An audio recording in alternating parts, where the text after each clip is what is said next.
Welcome back. I don't know how I'm supposed to top that last video. So, while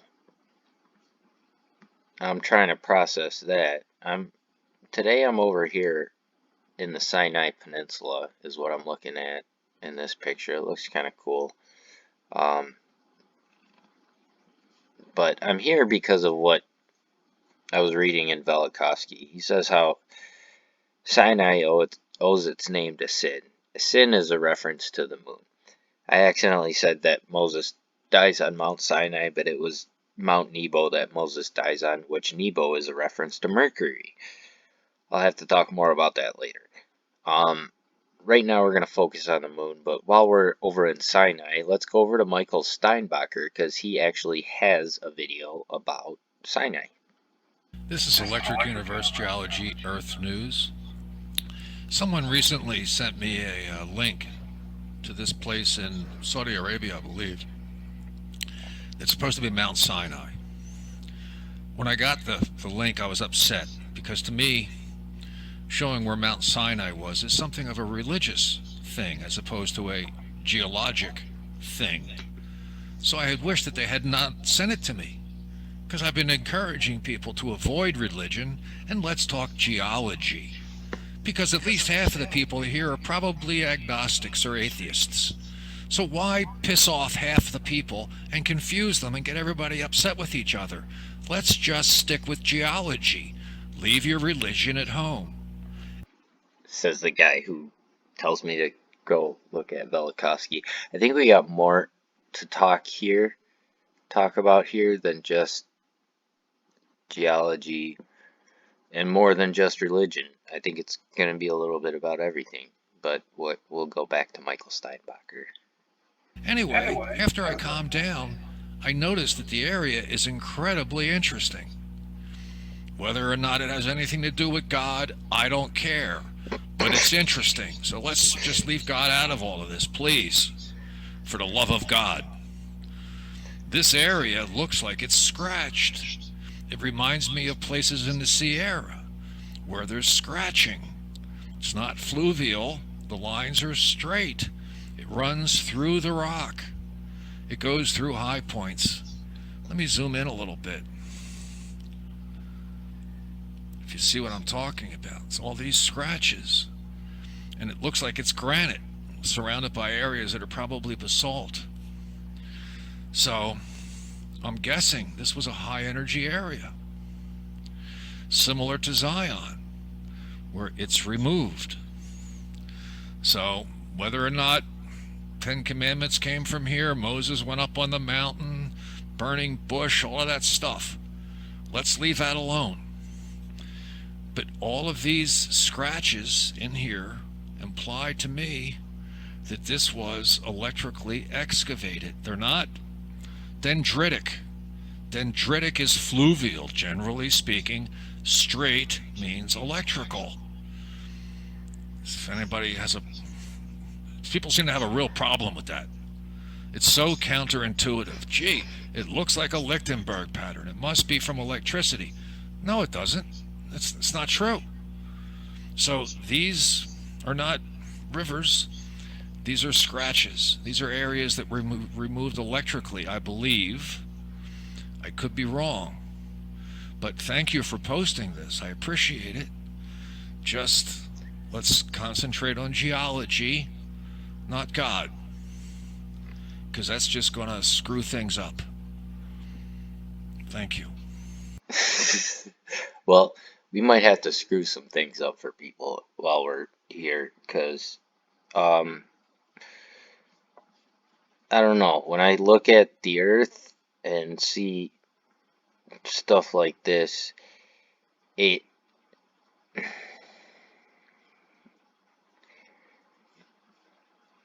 it's cohesive. It's definitely cohesive. And there's a force of nature responsible not just for the destruction that happened. Like, you can say that this was all caused by the moon, but the force actually prevents the moon from colliding with the Earth, which is pretty fascinating if you think about the physics in that sense.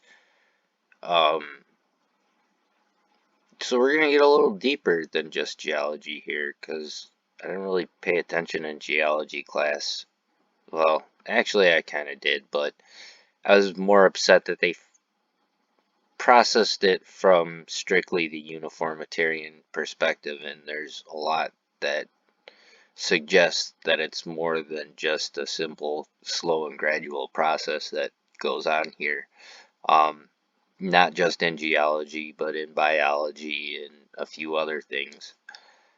Um, but when you apply it to the celestial scale, is what it kind of makes it hard to deny that something this big, which I think is why most people just reject it outright. Um, but when all these tales, there's patterns that run throughout the tales, and I don't really want to refer to them as religious texts, but more so like stories than anything. Um, I don't want to instantly dismiss them, but I don't want to make, like, sure, it could be, but does it matter? Does it have to be this planet? No. But when you look at the patterns and there's certain things going on. So I was kind of confused by this, but I see Velikovsky's point going into some of it. And while I was sort of confused by that, I just figured I'd go, oop, I know I have the internet. Okay. Here we go. Just look at some of the other tales of, here's some of the lunar deities. And here's one from Egypt. And see, here's a reference to 360 days. I don't know if any of you are familiar with Velikovsky's Worlds in Collision. He talks a lot about the 360-day calendar. And these 5 additional days play a big role, and especially when you get to the, we're going to have to talk about the breakdown of the week. Anyway, again, the god of time, but when you're taking time into account, the moon is the source for the primitive measurement of time that we call the month. The month has been around for a while, and we derive that measurement from the moon. Um, anyway, here they mention Thoth taking part, but Thoth is a reference to Mercury. Um, Whether or not they say that here. Here they say moon.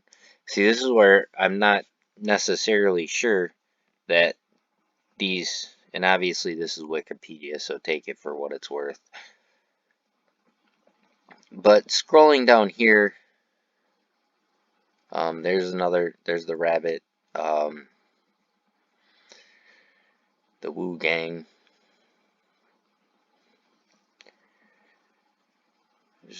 Just these are from all around the world. And scrolling down here, here's Artemis for Greek. Then there's also Selene. But there's a couple different names that get attributed. Like here's Diana, but then, and then here's, she's not really associated with the moon, but they have her on the list here. Luna, another one going to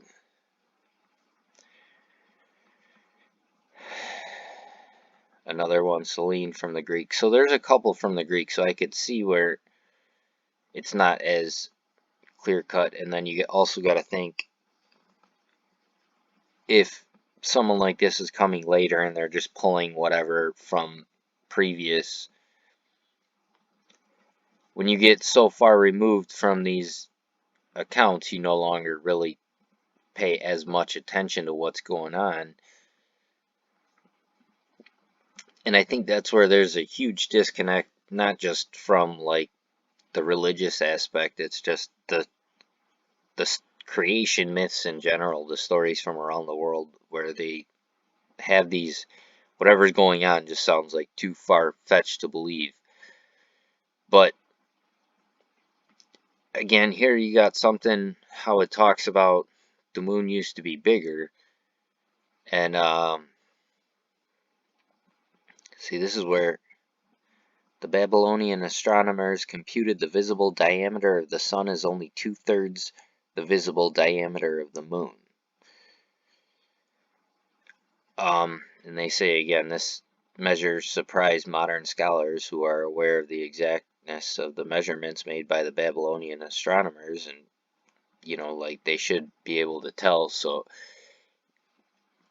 this is something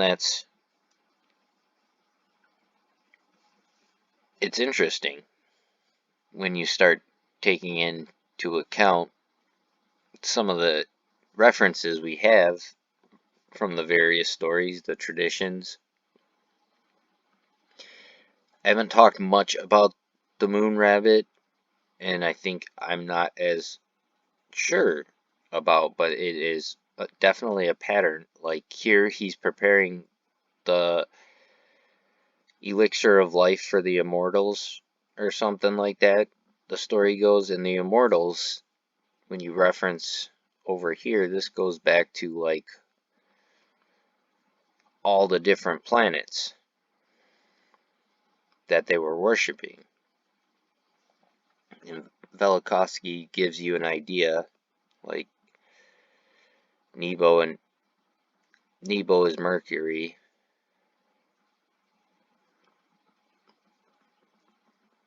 But this is something like I'm not an expert in this area by any means, so I'm kind of processing it, and I was never really expecting to get into all this, but when I first stumbled across the scars, I needed some kind of answer, and I wasn't turning to religion, but after going through trying to figure out how I could get the most watts to create scars of this nature, I had to question whether we could break apart a supercontinent in a single event. Kind of like this one. And it seemed like two different celestial parents had to be in the equation to maximize the amount of potential for what would have been close to a head-on collision when you look at the scars.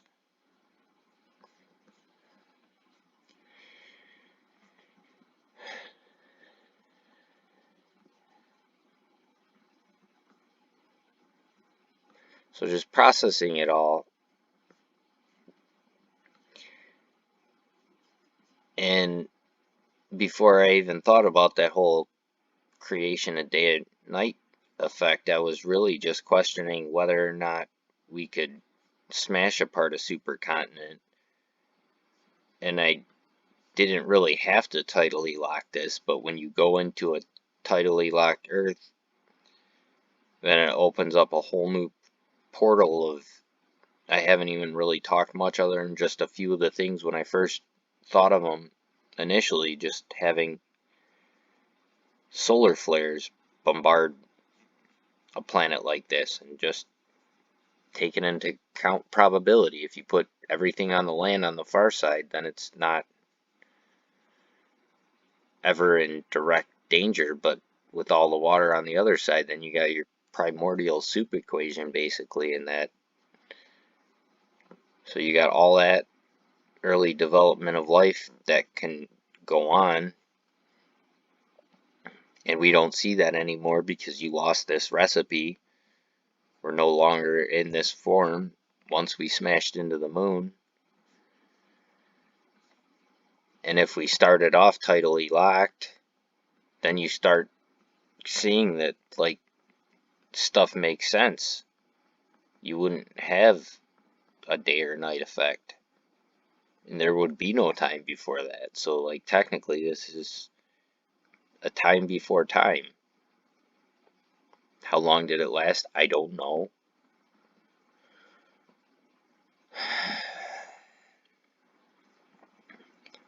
But to say that like our entire world was created in the process, it doesn't look like it. If you have tales talking about this from around the world, it's not just one area. This is around the world. Like, this is what it looks like to us. But imagine being on our scale. Like, this is huge to us, but then you come over to the world and it's like, holy cow. Which, I mean, technically there's a basis for that too, but that's not from the moon. That's from another thing. And let's bring it up now. Because now sometimes you got to be careful, because if somebody is worshiping a symbol with the crescent moon, it could be a reference to this, which is another scenario entirely. And I think this took place some point in time after the moon, but the moon might have been a catalyst for these later events. Like, I don't think Venus might not have been around right from the start, but when you look at the pattern,